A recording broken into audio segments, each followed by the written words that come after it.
Good morning student. आज के आमी तोमादेर सप्तम श्रेणीर भाषाचर्चा बोइयेर प्रथम अध्याय बांगला भाषार शब्द परवर्ती अंश आलोचना करब। प्रथम भिडियोते तोमरा देखेछो जे 3 पृष्ठा पर्यन्त आलोचना हयेछे। आज के आमी परेर 4 पृष्ठा थेके आलोचना करब। এই যে শুরু করছি দেখো, যে আগের আলোচনা আমি তোমাদের বলেছিলাম যে শব্দ বিভিন্ন ভাবে বিভিন্ন পর্যায়ে ধীরে ধীরে পরিবর্তিত হয়েছে। তো সংস্কৃত, প্রাকৃত এবং বাংলা তার কিছু উদাহরণ আছে। কার্য, কর্য, কাজ, ঘাত, ঘাওয়া, ঘা, বঙ্ক, বঙ্ক, বাক, মাতৃকা, মাইয়া, মেয়ে, দুগ্ধ, দুগ্ধ, দুধ। এই যে শব্দগুলো এগুলোর উৎসই হচ্ছে কার্য। কার্য থেকে কিন্তু মানুষ কথার পরিবর্তনের সময় কর্য, তারপর থেকে কিন্তু আমরা কথার আমাদের সুবিধার জন্য বলি কাজ। এগুলো হচ্ছে একটা সময়ে মানুষের মুখের ভাষার পরিবর্তনের মাধ্যমে এসেছে। এখানে অনেকগুলো উদাহরণ আছে, তোমরা এই উদাহরণগুলো খুব ভালো মতো করে পড়বে। দেখো, এরপরে চলে আসছে আমি পরের পৃষ্ঠাতে, যে প্রাকৃত ভাষা থেকে জাত বলে তদ্ভব শব্দকে প্রাকৃতজ শব্দ বলা হয়। এটা খুব ইম্পর্টেন্ট। তদ্ভব শব্দ কোথা থেকে এসেছে বলো তো? প্রাকৃত ভাষা থেকে। এই যে এখানে যেমন উদাহরণ দেখো, এটা হচ্ছে তৎসম বা সংস্কৃত, এটা হচ্ছে প্রাকৃত, এটা হচ্ছে বাংলা বা তদ্ভব। তো এখানে প্রাকৃত ভাষা থেকে জাত বলে, জাত মানে হচ্ছে জন্ম, জাত মানে হচ্ছে উৎপত্তি বা যেখান থেকে এসেছে। প্রাকৃত ভাষা থেকে এসেছে বলে তদ্ভব শব্দই কিন্তু প্রাকৃতজ শব্দ বলা হয়। এটা খুব ইম্পর্টেন্ট, খুব ভালো মতো করবে। এই শব্দগুলির মধ্যে ভাষা পরিবর্তনের ইতিহাস লুকিয়ে আছে বলেই ভাষাতত্ত্বের দিক থেকে এই শব্দগুলির গুরুত্ব অনেক। সাধারণ তদ্ভব শব্দ ছাড়া এক ধরনের তদ্ভব শব্দ আছে, এদেরকে বলা যায় রূপান্তরিত তদ্ভব শব্দ। তাহলে দেখো, এই সাধারণ যে তদ্ভব শব্দ উদাহরণ কি আছে এগুলো বলো তো? যেমন কাজ, ঘা, বাঁক, মেয়ে প্রভৃতি। রূপান্তরিত শব্দ কোনগুলো? অন্য ভাষা থেকে সংস্কৃত ভাষায় আগত শব্দ ধ্বনি পরিবর্তনের নিয়মে অন্যান্য তদ্ভবের মতোই রূপান্তরিত হয়ে অনেক সময় বাংলায় ভাষায় গৃহীত হয়েছে। এরকম কয়েকটি শব্দ তালিকা দেওয়া যাক। তাহলে রূপান্তরিত তদ্ভব শব্দ কোনগুলো?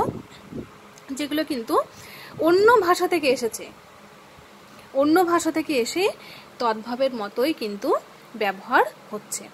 যেমন তামিল শব্দ পিল্লই, পিল্লই তামিল শব্দ পিল্লই।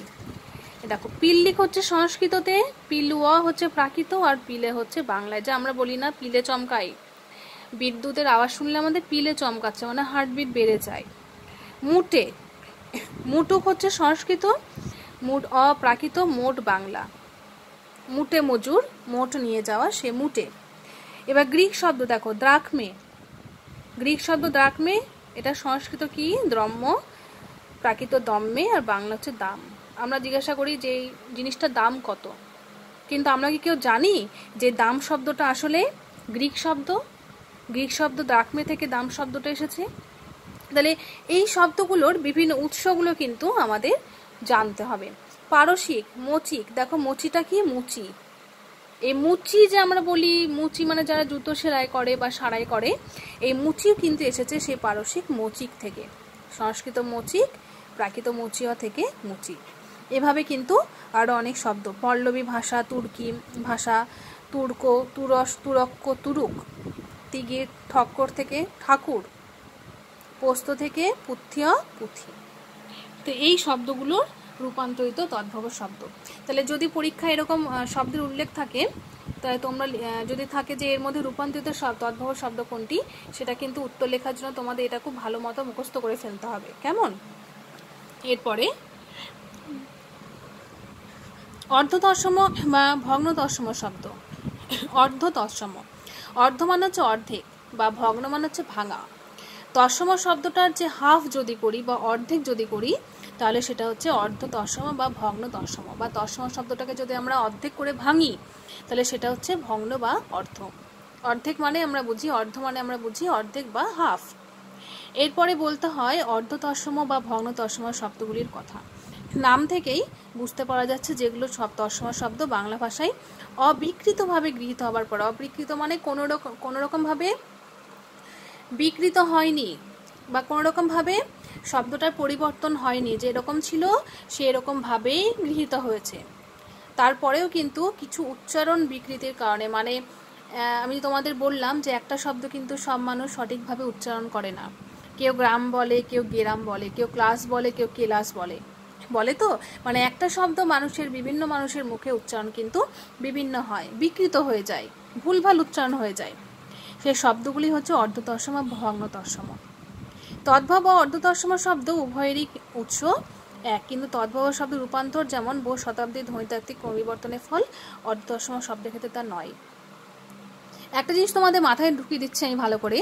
তদ্ভব হচ্ছে তৎসম থেকে বিভিন্নভাবে মানুষের মুখে পরিবর্তন হতে হতে তদ্ভবটা হয়েছে, কিন্তু অর্ধতৎসমটা হচ্ছে যে শব্দটা একই ছিল, কিন্তু সেটা মানুষের বিকৃত উচ্চারণের ফলে শব্দের উচ্চারণটাই পুরো চেঞ্জ হয়ে গেছে বা বদলে গেছে।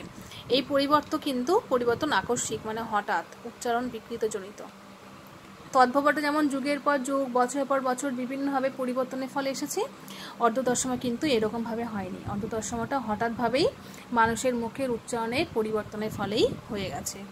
বিকৃত মানে হচ্ছে যে একটা উচ্চারণ ঠিকভাবে করতে না পারা। যেমন কৃষ্ণ, কৃষ্ণকে কি বলে সবাই বলো তো? কেষ্ট ঠাকুর। কৃষ্ণ ঠাকুর না বলে বলে কেষ্ট ঠাকুর। এই কেষ্টটা হচ্ছে অর্ধতৎসম বা ভগ্ন তৎসম। বিষ্ণুকে বলে বিষ্ণু ঠাকুর। প্রত্যয় মানে বিশ্বাস বলে পেত্যয়। শ্রীদামকে ছিদাম, শ্রী ছিরি। যদি বলি যে তো মুখে ছিরি এমন কেন, এই ছিরিটাই কিন্তু মানুষ বুঝবে। যদি বলা হয় মুখে শ্রী এমন কেন, শ্রী বললে কিন্তু কেউ বুঝতে পারবে না। বৈদ্য, যারা চিকিৎসা করে, হ্যাঁ ধন্বন্তরী চিকিৎসা, তাদের বলা হচ্ছে বৈদ্য, কিন্তু সেই বৈদ্যটা মানুষের মুখের উচ্চারণের ফলে সেটা হয়ে গেছে কি? বদ্যি। স্বস্তি, সুয়াস্তি। বৃহস্পতি না বলে অনেকেই কিন্তু বৃহস্পতি বলে, বৃহস্পতিবার। এগুলো কিন্তু উচ্চারণে একটা বিকৃত উচ্চারণ। রৌদ্র না বলে মানুষের জন বলে আমরা রোদ্দুর। রাত্রি না বলে রাত্রির। স্বাদ হচ্ছে সোয়াদ। গ্রাম, গেরামে যে তোমাদের একটু আগে বললাম, গ্রামটা কিন্তু সঠিক উচ্চারণে বিকৃত উচ্চারণ হচ্ছে গেরাম। পথ্য হচ্ছে পথ্যি, গৃহস্থ হচ্ছে গেরস্থ। এগুলোই হচ্ছে অর্ধতৎসম বা ভগ্ন তৎসম, যে শব্দগুলো অর্ধেক ভাঙা। কেমন? মানে এর মধ্যে কিছুটা তৎসম রয়েছে, কিছুটা বাংলা রয়েছে, দুটো মিশেই কিন্তু এটা অর্ধতৎসম হয়ে গেছে।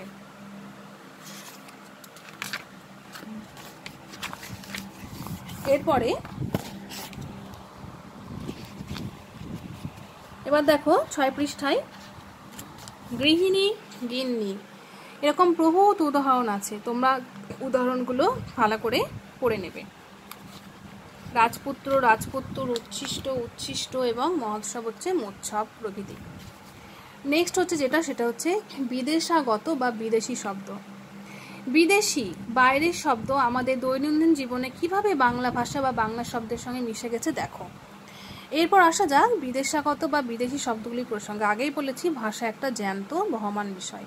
তাই বিভিন্ন সময়ে বাংলাদেশের সঙ্গে বাণিজ্যিক, সাংস্কৃতিক ও রাজনৈতিক বা রাষ্ট্রীয় যোগাযোগের কারণে অজস্র আরবি, ফার্সি, ইংরাজি, ফরাসি, পর্তুগিজ, ওলন্দাজ, তুর্কি, জাপানি, রুশ প্রভৃতি বাংলা ভাষায় প্রবেশ করেছে।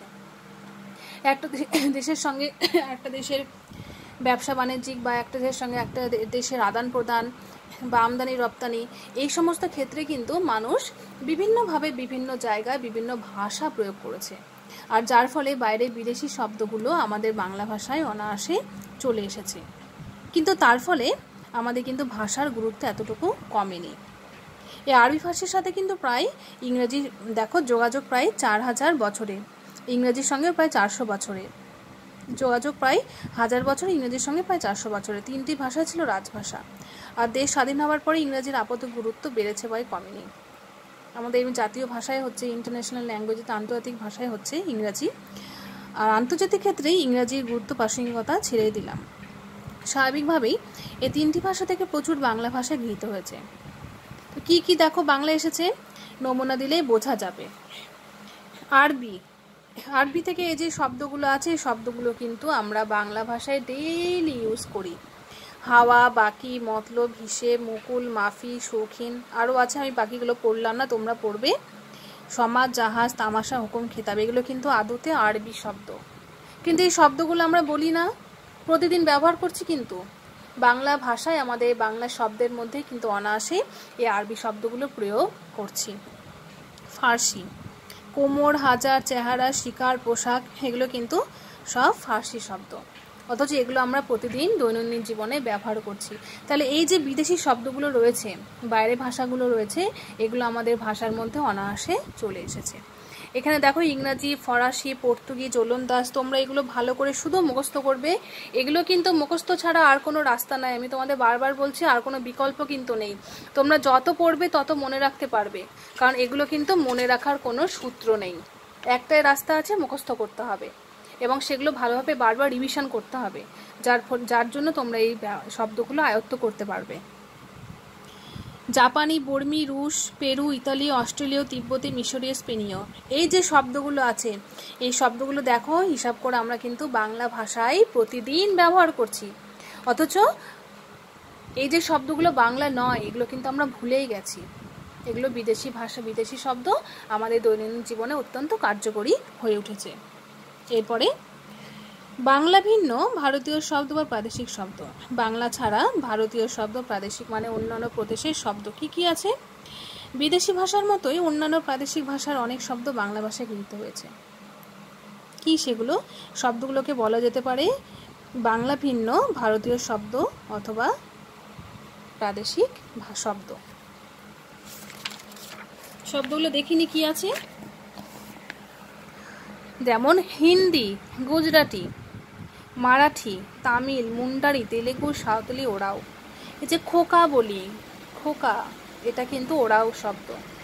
বিভিন্ন প্রাদেশিক শব্দ এগুলো, তেলেগুতে তিলে, মুন্ডারিতে থলি, ফর্সা, ময়ূর, তামিলে চুরুট, ভিটা ইত্যাদি। এই যে শব্দগুলো আছে এগুলো কিন্তু বিভিন্ন বাইরের দেশ থেকে, বিভিন্ন প্রাদেশিক বা বিভিন্ন প্রদেশ থেকে আসা শব্দগুলো বাংলা শব্দভাণ্ডারে যুক্ত হয়েছে। এরপর 7 নম্বর মিশ্র শব্দ। মিশ্র নামটার মধ্যে আমরা পাচ্ছি কি একটা মেশানো, মিশাল, মিক্সিং, যেটাকে আমরা সংকর শব্দ বলে থাকতে পারি। যে অনেক রকম শব্দ মিশিয়ে যেটা হয় সেটা হচ্ছে মিশ্র শব্দ। তাহলে মিশ্র শব্দ একটা নাম কি বললাম? মিশ্র বা সংকর। প্রায় সব রকমের শব্দ সম্বন্ধে বলা হলো। আর এক ধরনের শব্দের কথা বললেই শব্দভাণ্ডারের মূল শ্রেণীগুলোকে আলোচনা আওতায় এনে ফেলা যাবে। সেগুলো কি কি? এগুলো হলো সংকর বা মিশ্র শব্দ। তৎসম, সদ্ভব, দেশি বা বিদেশি শব্দের মধ্যে যে কোনো এক শ্রেণীর শব্দের সঙ্গে অপর শ্রেণীর শব্দ বা প্রত্যয় ইত্যাদি যোগে তৈরি নতুন শব্দ হলো তাদের বলা হচ্ছে সংকর শব্দ অথবা মিশ্র শব্দ। বিভিন্ন শব্দ মিশিয়ে আছে। দেখো উদাহরণ, এই শব্দটার মধ্যে রয়েছে তৎসম আর তদ্ভব। কি কি রয়েছে? আকাশ, গাং, গাং শব্দটা এসেছে গঙ্গা থেকে। বন, চাড়াল, চাড়াল এসেছে চণ্ডাল থেকে ইত্যাদি। আকাশ হচ্ছে এখানে দেখো তৎসম আর গাং হচ্ছে তদ্ভব। বোঝা গেল? কাজল, লতা, কাজল হচ্ছে তদ্ভব আর লতা হচ্ছে তৎসম। এখানে জল, ঢাকা, জল হচ্ছে তৎসম, দেশি হচ্ছে ঢাকা। এই দুটো মিশিয়ে কিন্তু জল, হাওয়া, জল হচ্ছে তৎসম, হাওয়া হচ্ছে বিদেশি শব্দ। হাট হচ্ছে তদ্ভব, বাজার হচ্ছে বিদেশি শব্দ। তাহলে এই যে দুটো করে শব্দ মিশিয়ে একটা শব্দ হচ্ছে, সেজন্য এটাকে বলা হচ্ছে মিশ্র বা সংকর শব্দ। এখানে যেমন তৎসমর সাথে তদ্ভব কিংবা তদ্ভবের সাথে তৎসম যুক্ত হয়েছে, এরকমভাবে কিন্তু আরও অন্যান্য শব্দ যুক্ত হচ্ছে। যেমন দেখো বিদেশির সাথে তদ্ভব। তোমরা প্রতিনিয়ত বলো না মাস্টার মশাই, বলো তো? এই মাস্টার শব্দটা কিন্তু বাংলা শব্দ নয়। এই মাস্টারটা হচ্ছে বিদেশি শব্দ, ইংরাজি শব্দ মাস্টার। আর এই মশাইটা হচ্ছে তদ্ভব শব্দ। ডাক্তার ইংরেজি শব্দ, বিদেশি। বদ্যি তদ্ভব শব্দ। পাউরুটি বিদেশির সাথে হচ্ছে, রুটি তদ্ভব। অফিস পাড়া, অফিস বিদেশি, পাড়া তদ্ভব। একই রকমভাবে দুটোই বিদেশি শব্দ। বিদেশি অর্থাৎ কোনটা হতে পারে তামিল, গুজরাটি, কোনটা হতে পারে তেলেগু, হিন্দি, এরকম। উকিল, ব্যারিস্টার। হেড একটা, মিস্ত্রি একটা, দুটোই বিদেশি শব্দ। কোর্ট আলাদা, কাছারি আলাদা, দুটোই বিদেশি শব্দ। তাহলে এই যে আলাদা আলাদা শব্দগুলো মিশিয়ে কিন্তু একটা মিশ্র বা সংকর শব্দ মানে একটা মিশানো শব্দের সৃষ্টি হচ্ছে। এরপরে বিদেশি প্রত্যয়যুক্ত মিশ্র শব্দ। প্রত্যয়, তোমাদের এই প্রত্যয় জিনিসটা এখন ছোট আছো। প্রত্যয় হচ্ছে এমন কতগুলো বর্ণ বা বর্ণ সমষ্টি যেগুলো কিন্তু শব্দ বা ধাতুর পরে বসে নতুন একটা শব্দ তৈরি করে। ঠিক আছে? যেমন গিরি, দাঁড়। প্রত্যয় যেমন বাংলা প্রত্যয় আছে, তেমন সংস্কৃত প্রত্যয় রয়েছে, বিদেশি প্রত্যয় রয়েছে। ওয়ালা, আন, আনা, খোর, এগুলো কিন্তু সমস্তটা প্রত্যয়। তার সাথে কি যুক্ত হয়েছে? পণ্ডিত। চরণ, বাড়ি, দারোয়ান, দার যুক্ত ওয়ান, দারোয়ান। এভাবে কিন্তু মিশ্র শব্দগুলির উৎপত্তি। এরপরে বিদেশি উপসর্গ। বিদেশি উপসর্গ কি আছে? মিশ্র শব্দ। উপসর্গ, যেগুলো উপসর্গ হচ্ছে এমন যেগুলো শব্দের আগে বসে, উপসর্গ এমন কিছু বর্ণ শব্দ বা শব্দ সমষ্টি যেগুলো কিন্তু শব্দের আগে বসে নতুন একটা শব্দ তৈরি করে। সেটা একটা বর্ণ হতে পারে বা একাধিক হতে পারে। কসুরের আগে বে বসেছে, বেটা হচ্ছে বিদেশি উপসর্গ। বে কসুর, বেহদ্দ, হদ্দর আগে বে, এই বেটা হচ্ছে বিদেশি উপসর্গ। এরপরে রয়েছে হরেক, হরের সঙ্গে এক, হরেক, বেহাত, গড়মিল, গড়হাজির, এগুলো কিন্তু বিদেশি উপসর্গ। গড়, গড়, বে। মোটামুটিভাবে দেখো বাংলা শব্দভাণ্ডারের আলোচনা হলো, তবে দু ধরনের শব্দের কথা এখনো বলার প্রয়োজন। প্রথমটিকে বলা হয় ইতর শব্দ। ইতর মানে নিম্ন শ্রেণীর মানুষের মুখের যে উচ্চারণ শব্দ, সেটাকে বলা হয় ইতর শব্দ। মার্জিত লোকের কথায় এ ধরনের শব্দ প্রত্যাশিত নয় বলে এমন দেওয়া হয়েছে। ইতর শব্দটার সঙ্গে তোমরা পরিচিত থাকবে যে অনেকে এই শব্দটা এখন প্রায় একটা অশ্লীল ভাষা বা অশ্লীল শব্দ হিসেবে পরিগণিত হয়। তো এই মার্জিত লোকের কথা অর্থাৎ গণ্যমান্য বা শিক্ষিত মানুষের মুখে কিন্তু এই সমস্ত ইতর শব্দ একেবারেই বেমানান। এরকম কিছু শব্দের মধ্যে পড়বে গুল মারা, প্যাদানো, গেজানো প্রভৃতি শব্দ। এই সমস্ত শব্দ উদ্ভব কোনো ব্যক্তিবিশেষ বা সম্প্রদায় বিশেষের সৃজন প্রতিভা থেকে। কালক্রমে এই সমস্ত শব্দে সাহিত্যিক ভাষার অন্তর্গত হয়ে পড়তে পারে, কিন্তু অপ্রচলনে অন্ধকারে হারিয়ে। হুতম প্যাঁচার নকশা বইটিতে এই ভাষা চমৎকার নিদর্শন পাওয়া যায়। ইতর শব্দের নিদর্শন, তোমরা এই বইটি এখন ছোট আছো, পড়তে পারবে না, এটা একটা উপন্যাস কালীপ্রসন্ন সিংহের। তো বড় হলে উপন্যাসটি যখন পড়বে তখন দেখবে যে এর মধ্যে প্রচুর ইতর শব্দের উদাহরণ পাওয়া যায়, প্রচুর ভর্তি। আর দ্বিতীয় ধরনের শব্দ তো আমরা হামেশাই ব্যবহার করে থাকি, যেমন ফোন, বাইক, মানে মার্জিত শব্দ। মাইক ইত্যাদি শব্দের বিশেষ অংশ বাদ দিয়ে উচ্চারণ করা হয় বলে এগুলি হচ্ছে খণ্ডিত শব্দ। বাইসাইকেল, বাইসাইকেলকে আমরা কি বলি? বাইক বলি। আমরা কেউ বাইসাইকেল বলি না। মাইক্রোফোনকে বলি মাইক, টেলিফোনকে বলি ফোন। এর মধ্যে কিছুটা অংশ বাদ দিচ্ছে, যেমন এখানে সাইকেল, বাইক বলি, সাইকেলটা বাদ, টেলিফোনে ফোন, টেলিটা বাদ, ফোনটা বলি। এর জন্য বলা হচ্ছে খণ্ডিত, মানে খণ্ড, ভেঙে নিলাম, অর্ধেক করে নিলাম। মাইক্রোফোনের মাইক বলি, ফোনটা বাদ। তবে টিভি কিন্তু খণ্ডিত শব্দ নয়। টেলি আর ভিশনের ভি নিয়ে হচ্ছে টিভি, টেলিভিশনের টি আর ভিশনের ভি নিয়ে টিভি। হেডমাস্টার হয়ে যায় এইচএম, ভেরি ইম্পর্টেন্ট পার্সন হয়ে যায় ভিআইপি, ব্রিটিশ ব্রডকাস্টিং কর্পোরেশন হয়ে যায় বিবিসি। ইংরেজিতে একে বলে অ্যাব্রিভিয়েশন, অর্থাৎ এগুলো কিন্তু শব্দের প্রত্যেকটা শব্দের প্রথম ওয়ার্ডগুলো নিয়ে তৈরি হয়। বাংলায় সুকুমার সেন নামে একজন পণ্ডিত এরকম শব্দের নাম দিয়েছেন মুন্ডমাল শব্দ। তাহলে মুন্ডমাল শব্দর নাম কে দিয়েছেন? এটা খুব ভালো একটা প্রশ্ন, সুকুমার সেন। আর মুন্ডমাল শব্দ কোনগুলো? এই যে কোনো শব্দের যে সংক্ষিপ্তকরণ, সেটাকে বলা হচ্ছে মুন্ডমাল শব্দ। বাংলা শব্দভাণ্ডারের সংক্ষিপ্ত আলোচনা কিন্তু এখানেই শেষ হলো। কেমন? তো এখানে সূত্রগুলো আরেকবার ঝালিয়ে নেওয়া যাক। দেখো সুন্দর করে দিয়ে দিয়েছে। বিভিন্ন সময় নানা উৎস থেকে শব্দ মিশেছে আমাদের ভাষায়। বিভিন্ন উৎস থেকে আসা শব্দগুলি মিলেমিশে নতুন শব্দ তৈরি হয়েছে। অর্থাৎ এই চ্যাপ্টার থেকে একটা জিনিস তোমরা একটু ভালো করে বুঝে নাও, যে একটা শব্দ যে সময় তৈরি হয়েছে সেই সময় যে মানুষেরা ছিল তারা যেভাবে বলতো, তাদের মৃত্যুর পরে যারা জন্ম নিয়েছে তারা তো সেভাবে শব্দটা নাও বলতে পারে, তাই না? এইভাবেই কিন্তু শব্দের পরিবর্তনটা হয়েছে। আমি তোমাদের একদম সহজভাবে বললাম, বেশি কিছু মাথায় নেওয়ার দরকার নেই। শুধু এই জিনিসটাই বুঝে নাও যে একটা শব্দ বিভিন্ন সময়ে মানুষের মুখের ভাষার পরিবর্তনের মাধ্যমে কিন্তু আজকে এই জায়গায় এসে দাঁড়িয়েছে। কিছু শব্দ দীর্ঘদিন ধরে পরিবর্তন হয়েছে, আর কিছু শব্দ হঠাৎ করে মানুষের মুখের বিকৃতির জন্য পরিবর্তন হয়েছে।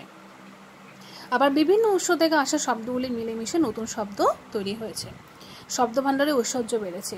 যত মানুষ যত রকম ভাষা বলেছে, যত শব্দের প্রয়োগ করেছে, শব্দভাণ্ডারে তত ভাণ্ডারের শব্দের সংখ্যাটাও বেড়েছে। ভাব প্রকাশের অর্থ বহনের ক্ষমতাও বেড়েছে।